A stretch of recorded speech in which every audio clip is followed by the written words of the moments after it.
విశాఖపట్నంలో నిర్వహించినటువంటి యోగాంధ్ర అనే కార్యక్రమం ప్రపంచ రికార్డులు కొల్లగొట్టిందని గొప్పలు తెప్పలు చెప్పుకున్న చంద్రబాబు నాయుడు గారు నిజమే.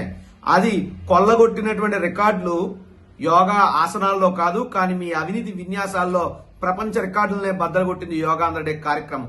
అది ఎలా అంటే మామూలుగా ఒక టాయిలెట్, ఇది మొబైల్ టాయిలెట్ మనం కొనుగోలు చేయాలంటే ఆన్లైన్ లో ఉన్నటువంటి ధర 18,000 రూపాయలు. కానీ ఒక మొబైల్ టాయిలెట్ నిర్వహణకి పర్ డేకి మీరు చెల్లించినటువంటి అద్దె 16,200 రూపాయలు. ఒక విఐపి టాయిలెట్ కి, ఒక బయో టాయిలెట్ కి 16,000 రూపాయలు అద్దె చెల్లించారు పర్ డేకి.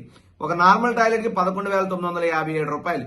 ఈ రకాన్ని చూసుకుంటే మీరు యోగాంధ్ర డే కార్యక్రమం పేరు చెప్పి ఆ కంపెనీ వారు కనీసం ఒక టెండర్ ప్రాసెస్ లేకుండా నామినేషన్ పద్ధతిలో 1.62 కోట్ల రూపాయల బిల్లులు జీవీఎంసీలో క్లెయిమ్ చేస్తా ఉన్నారు. ఎంత దారుణం, ఎంత దుర్మార్గం.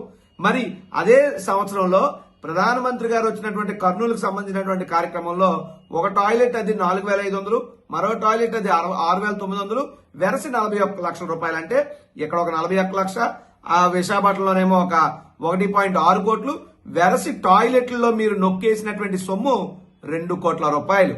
అంటే మరుగుదొడ్లను కూడా వదలకుండా అవినీతి చేస్తున్నారంటే మీ అవినీతి ఏ స్థాయిలో ఉందో చెప్పడానికి ఇంతకన్నా వేరే ఉదాహరణ ఏం కావాలని చెప్పి నేను అడుగుతున్న పవన్ కళ్యాణ్ గారు, మీరు రండి, ఈ టాయిలెట్లలో జరుగుతున్నటువంటి అవినీతిని నిలదీయండి, ప్రశ్నించండి అని చెప్పి పవన్ కళ్యాణ్ గారిని కూడా నేను కోరుతా ఉన్నాను.